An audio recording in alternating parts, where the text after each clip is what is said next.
Chairman Ronald Cardemo po ng Duterte Youth Party List. Alam nyo, mag-real talk tayo sa ating gobyerno, sa ating bansa. Alam nyo, napakaraming politiko. Ang kaso, korupsyon, malversation of funds, and plunder. Huwag na tayong maghula-hula kung may ganyan ba. Meron talagang mga ganyan at marami yan. Alam nyo, alam natin yan. Mula sa inyong bayan, mula sa inyong distrito, mula sa inyong probinsya, at lalo na sa ating national government. Yung iba, elected, yung iba, national and local officials ng iba't ibang ahensya, departamento, opisina ng gobyerno. Puro ang kaso, majority. Pag merong kaso, 90% ng mga kaso, corruption, malversation of funds, and plunder. Alam nyo kung bakit napaka-tindi ng kaso na yan? Kasi, ang biktima, lahat ng Pilipino. Di ba? Kaya laging matraffic sa ating lugar, kaya laging sira-sira ang mga daanan, kaya laging nagsisiksikan sa MRT, dahil walang na-allocate na pondo sa mass transport system. Hindi katulad sa ibang bansa, pag pumunta kang Hong Kong, South Korea, Thailand, hindi mo na kailangan magsasakyan. Napakaraming MRT nila at may subway pa sila. Ibig sabihin, kahit saan mo gusto pumunta sa metropolis, aakyat ka lang o bababa ka lang, makakarating ka ng walang hassle, hindi nagsisiksikan. Bakit ganon? Kasi yung pondo ng gobyerno nila, talagang ina-allocate nila to uplift the lives of their countrymen. Sa isang demokrasya kasi, ang hari talaga, ang sovereign, ay ang taong bayan, di ba? Nakalagay sa constitution natin, sovereignty resides in the Filipino people. Ibig sabihin, ang sovereign, ang namumuno talaga, ay ang taong bayan. Di ba? Ganun rin sa ibang bansa na may demokrasya. So, ang mga local and national officials, they serve the people. Naglilingkod lang sa taong bayan, 'di ba? Gumagawa sila ng paraan para hindi maghirap ang kanilang mga tao, 'di ba? Ang kanilang kababayan. So, yung kanilang buwis na inilalaan, ibinabayad, inaayos ng kanilang gobyerno kung paano iaangat ang antas ng buhay ng kanilang mga kababayan. Hindi yung hirap na hirap, biyahe pa lang papuntang trabaho, pagod na 2 oras. Mamaya pa, pagdating mismo ng trabaho, mas mahirap pa. Mas mamaya pa pag uwi, 'di ba? Tapos kulang na nga ang alokasyon mula sa buwis ng taong bayan para matulungan ng buhay, 'di ba? Iba mo pang pondo, pang medical, pag nagkasakit ka, mababalita mo pa, nililipat yung mga pondo, paalis na PhilHealth. Yung pension mo, either SSS kung private ka o GSIS kung nasa gobyerno ka, para pag nagretiro ka someday o natanggal ka sa trabaho, meron kang pang konting pondo, mababalitaan mo pa, nililipat pa rin yung pondo, di ba? Sa ibang bansa walang ganyan. Karamihan do sa ibang bansa walang ganyan. Sa kanila, basta may buwis, ina-allocate ng todo kung paano ma-uplift yung buhay ng kanilang mga kababayan. Kaya very efficient yung ibang bansa, di ba? Minsan sa ibang bansa, kahit demokratiko, merong mga parang Singapore dati. Halos parang diktador na rin si Lee Kuan Yew. Pero ginamit niya yung kanyang kapangyarihan para ipabuti ang kanilang bansa. Sobrang stricto sa peace and order. Bawal kang magtapon ng basura sa daan. Bawal kang magdikit ng bubble gum. At napakaraming bagay pa. Bakit? Kailangan mo ng peace and order at disiplina. Kahit napakaliit ng bansa niya, mas maliit pa sa Metro Manila, ginawa niya mandatory military training para sa mga kalalakihan, para pag panahon ng bagyo o gera, lahat ng lalaki kayang tumulong at magdepensa. Sa korupsyon, talagang total ang laban nila sa korupsyon. May death penalty sa kanila. Ganun kadisiplinado. Kung ganyan sa Singapore na 9 million lang ang populasyon, kung sa Hong Kong 8 milyon ang populasyon, kung sa South Korea na 40 million ang populasyon, disiplinado, may mandatory military training, at hinihikayat ang mga kabataan maging nation builders, di ba? Maging reservists at nation builders. Paano pa sa isang bansa katulad natin na 120 million ang populasyon?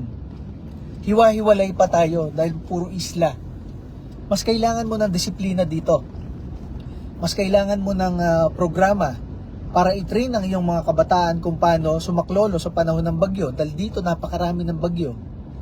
Di ba? Hindi pwedeng umaasa lang lahat sa Metro Manila. Di ba? So, bakit ganun? Bakit dito pa walang mandatory military training? Dito pa, nagyayaya ng gera tong ibang leaders ngayon, di ba? Gera tayo. Gerahin natin yung China. 1 lampas 1 billion yan. Kaya natin yan. Hindi pwedeng ganun. Hindi pwedeng kung gusto natin ng gera, kung gusto natin sumaklolo kapag panahon ng bagyo, okay lang, kung yun ang gusto ng ating gobyerno. Pero, dapat pine-prepare ang taong bayan kung paano mag-mobilize, di ba? Hindi yung hanggang hangin na lang na laban tayo para sa bansa. Patay tayo lahat pag hindi tayo nag-training ng ating mga taong bayan, di ba? Kita niyo yung gera ng ngayon, Iran at Israel. Hindi ko sasabihin kung sinong tama. Pero ang sasabihin ko sa inyo, kung gusto nyo ng gera, kailangan mo ng military training para sa maraming kabataan. Di ba? At sa panahon naman na walang gera, pwede mo naman immobilize ang mga tinraining mo patungkol sa disaster preparedness para pag panahon ng bagyo, baha, lindol, nandyan pa rin yung mga tinraining mo nakakatulong sa bayan. Ang problema, yung nagyayaya ka ng gera, at alam mo maraming bagyo sa inyong bansa, taon-taon lampas alphabet ang dami ng bagyo, aning, 'di ba? Busing, 'di ba? ABCD ang dami ng bagyo. Wala naghahanda. 'Di ba? May mga flood control projects. Kaya lang dahil puro politiko yung nag-identify ng project, hindi naman mga engineer, kanya-kanyang project. Yung daanan ng tubig, yung mga ilog, yung daan ng bagyo, hindi naman yan, hindi naman bayan. 'Di ba? Kung etong isang bayan puro pader sa ilog ang ginawa, doon naman sa isa puro gutter lang, di lalampas pa rin ang tubig. Kaya kahit sinasabi 5,000 yung anti-flood control projects, hindi sila lahat konektado.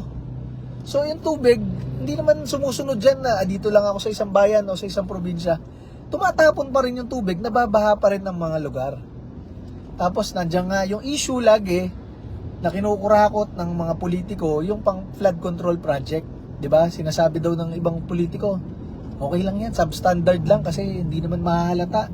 Pag nasira, sasabihin natin, ang lakas kasi ng bagyo. Pwede uli next year pag may pondo na uli, gagawa uli. Yan sinasabi natin. Ganyan ang mga issue sa ating lipunan na puro malversation of funds, corruption, and plunder. Kaya nga po ang inyong Duterte Youth Party List, kaisa-isa sa Kongreso ninyo sa Pilipinas, nagbabalik ng death penalty para sa mga kurakot, plunderers, at kasama na rin terorista, ang NPA, at mga heinous criminals. Bakit natin ginagawa yan? Kahit naaasar yung iba. Sa tingin natin yan ang gusto ninyo. Gusto ng taong bayan na kapag ikaw rapist, kidnapper, heinous criminal, pag ikaw terorista, pag ikaw plunderer o kurakot sa gobyerno, dapat death penalty sa'yo. Dahil pag hindi ka pinatay ng gobyerno dyan sa mga kasalanan mo, baka i-bribe mo lang rin yung mga korte. 'Di ba? At dahil yung iba pwedeng magpa-bribe dahil walang katakot-takot, ganun lang rin yung cycle. Dumadami lang rin ang kurakot at plunderer, palakihan pa sila. Hindi, kung kaya niyan, kaya ko rin. Di ba? Ay, ganyan ba? So, ang inyong Duterte Youth Party List, tayo lang po, kaisa-isang nagbabalik ng death penalty para sa mga kurakot, plunderer, at mga heinous criminal at terorista po sa ating bansa. Sana po, suportahan po ninyo. Kung dati po, nag-iisa tayo sa Kongreso, at matapang na tayo, nakikipag-away sa mga makakaliwang grupo, di ba? Ngayon po, 3 na. Di ba? Thank you. 3 na. Meron kayong 3 congressman sa Duterte Youth Party List na pilit hinaharangan ng COMELEC, di ba? Ang inyong congressman galing UP, bata. Galing PNPA, bata. Galing PMA, bata. Mga pinag-aral ninyo bilang scholar ng bayan ninyo na handang maglingkod sa inyo at ipagtanggol kayo at matapang sila. Hindi katulad ng ibang pinag-aral ninyo, ayun, congressman nga, tumutulong naman sa pagpapabaksak ng gobyerno. Iba, nagiging yung membro nila, pumapatay pa ng tropa ng gobyerno, pulis at sundalo at kapwa Pilipino. Hindi yun ang pag-asa ng bayan. So tayo po sa Duterte Youth Party List, sana po ipagdasal nyo po tayo po ay makaupo. Bakit? Ang sinasabi ng, yun nga po sinasabi ko, ang kaso ng karamihan ng mga politiko, korupsyon, plunder, malversation of funds, yung sa mga makakaliwa, may kasong terorismo, kinasuhan sila ng gobyerno sa COMELEC, meron pa may kaso ng rape, alam nyo naman yan, meron pang may kaso ng tungkol sa drugs, may kaso ng citizenship. Ang kaso po ng inyong Duterte Youth Party List, kinaso lang po ng mga makakaliwang grupo. Una sabi, bumibili daw tayo ng boto. Sabi ko, imposible. Hindi namin ginagawa talaga yan. Kahit ginagawa ng karamihan yan, hindi namin ginagawa yan. Bakit daw tayo bumili ng boto? Kasi daw sabi natin, nung kampanya ng 2019, pag kami nanalo, lahat ng aming pondo ay para sa taong bayan. Wala kaming kukurakutin kahit piso. Sabi ng mga makakaliwa, yan, kasuhan ka namin. Nangako ka ng pera. Pinangako natin good governance na wala tayong kukurakutin. Kinasuhan tayo ng vote buying.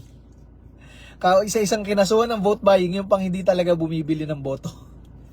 Tapos kinasuhan tayo ng promoting violence kasi daw sabi natin, pag kami nanalo, dedebatihin namin kayo hanggang maubos kayo sa Kongreso at sa lansangan. By promoting violence daw tayo, tantamount to mass murder, yun ang kinaso sa atin. Sumang-ayon naman yung COMELEC. Diyos ko. Kung sino pa yung kaalyado ng teroristang NPA na meron silang kasong terorismo, yung pa nagkaso sa atin ng promoting violence, tayo pa sinang-ayunan. Sila pa sinang-ayunan na promoting violence daw tayo. Yung mismo mga miyembro na meron namamatay bilang terorista, hindi sinang-ayunan pa ng COMELEC. Ano ba yun? Diba? Gano'n ka twisted, do? Diba? Tapos sinasabi pa, meron daw tayong kulang na publication sa dyaryo, isa lang. Pagtingin naman natin sa batas, ang required po ayon sa party list law na mag-publish ng isang simpleng bagay na yon. Hindi naman po tayo COMELEC mismo. Ayan yung mga kinaso sa atin, ho. Kaya ho tayo nananawagan sa ating mga kababayan, tatag lang, di ba? Ang kaso nila, plunder. Ang kaso nila, malversation of funds, corruption, citizenship, rape, drugs, and terrorism. Lahat sila na proklama. Tayo ang kaso, yung 3 walang kwentang yon. Tayo pa ang dinelay ang proklamasyon.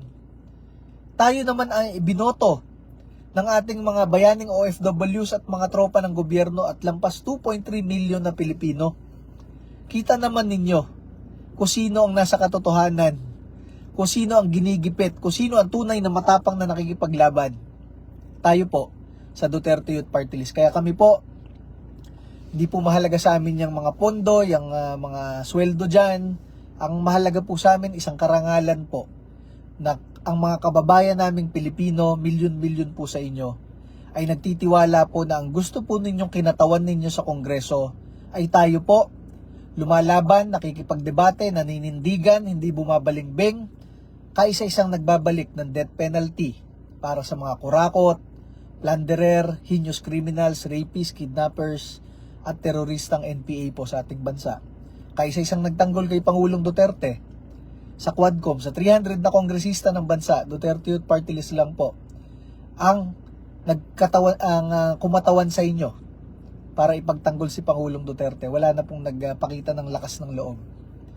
Kaya doon po sa mga nagsasabi na bad record yan, yung Duterte Youth Party List, sabi ko, tayo po, Chairman Ronald Cardema, naging Corps Commander ng UP Diliman, ROTC. Si Congresswoman Marie po, naging ROTC officer ng UP, naging varsity swimmer ng UP, champion po sa UAAP. Si Kong Drixie po, military reservist, graduate rin po ng UP. Ang ating dalawang bagong congressman, parehong 26 years old, Kong Berlin, galing Philippine National Police Academy, PNPA. Nag-training para maging leader. Kaklase ng mga tenyente ng Police, Bureau of Fire at Bureau of Jail. Tututok para sa public safety po ninyo. Si Congressman Ron Bawalan, 26 years old. Galing Philippine Military Academy, PMA. Kaklase ng mga tenyente ng Army, Air Force, Navy. Nag-training ng 4 na taon para po tumutok sa pagdepensa po sa inyo. Ganyan po ang mga leader natin, galing UP, PMA at PNPA, na mga tunay na lingkod bayan, leader kabataan na nag-training po sa PNPA, PMA at sa Military Reservice po sa UP. So yung nagsasabi po na bad record po, wala kaming record ng corruption, plunder, rape, terrorism, citizenship, at kung ano-ano pang tunay na seryosong kaso sa ating lipunan. Kami po ay nandito para po sa taong bayan. Gusto nga po namin gawing 24 oras ang ating opisina sa Kongreso. Kasi meron naman kung 3 po ang uupo, marami namang staff, meron pong pwedeng panggabi. Bakit po naisip natin mas maraming Pilipino ang nangangailangan ng tulong sa gabi, na aksidente, nabibiktima ng kriminal, kailangan ng tulong. Kaya dapat po meron pong kumakatawan sa kanila kahit gabi. Yung ibinoto nyo naman, di naman pang umaga lang ang titulo, di ba? Kailangan meron ring gabi na humaharap sa inyo, tumutulong sa inyo. Yan po ang naisip ng inyong Duterte Youth Party List. Wala pong iba nakakaisip niyan. At gusto po natin, kung gagawa tayo ng mga panukalang batas, kayo mismo ang magrekomenda ko anong gusto nyong batas. At ipapangalan natin sa inyo yung batas na yon. Pwede naman yun. Dahil kayo nakaisip nun at tayo ang magpupursige nun sa Kongreso. Ganyan ang tunay na mga kinatawan. Diba? Hindi ginagawa yan. Wala pang gumagawa niyan. So bakit natin naiisip yan? Dahil yan, sa tingin natin ang gusto ng taong bayan. Pero kayong matatapang na kongresista, ibinoto ninyo, naging scholar ninyo sa UP, PNPA at PMA, ibig sabihin pinag-aral ninyo at handang maglingkod ng todo-todo para sa inyo at para sa ikaaangat ng ating bayan. Kaya yung pong ginagawa sa ating panggigipit ng COMELEC, ng ating administrasyon ngayon, yan po ay tunay na badge of honor na ginagawa natin ang ating mga patriotic duties, patriotic advocacies para sa ating mga kababayang Pilipino at para sa ating bansa. Hindi nyo naman tayo iboboto kung wala tayong kwenta, di ba? Kung bad record talaga tayo. Sinasabi nila bad record, pero comparing to majority of them na ang kaso plunder, corruption, malversation of funds, rape, terrorism, citizenship, drugs, wala tayong ganon. Tayo po nandito, lumalaban, naninindigan, sinasabihan tayo, huwag kayong maingay sa Kongreso, magnegosyo na lang kayo. Hindi tayo binoto ng taong bayan para magnegosyo sa gobyerno at manahimik lang doon katulad ng karamihan. Ibinoto tayo dahil gusto nila ng boses na magsasalita, matapang, maninindigan, tutulong sa pag-angat ng buhay ng sambayan ng Pilipino, sa ating mga tropa ng gobyerno, at sa ikauunlad ng susunod na henerasyon ng mga kabataan Pilipino. Yan po ang inyong Duterte Youth Party List. Maraming salamat po. Chairman Ronald Cardema po ng inyong Duterte Youth Party List.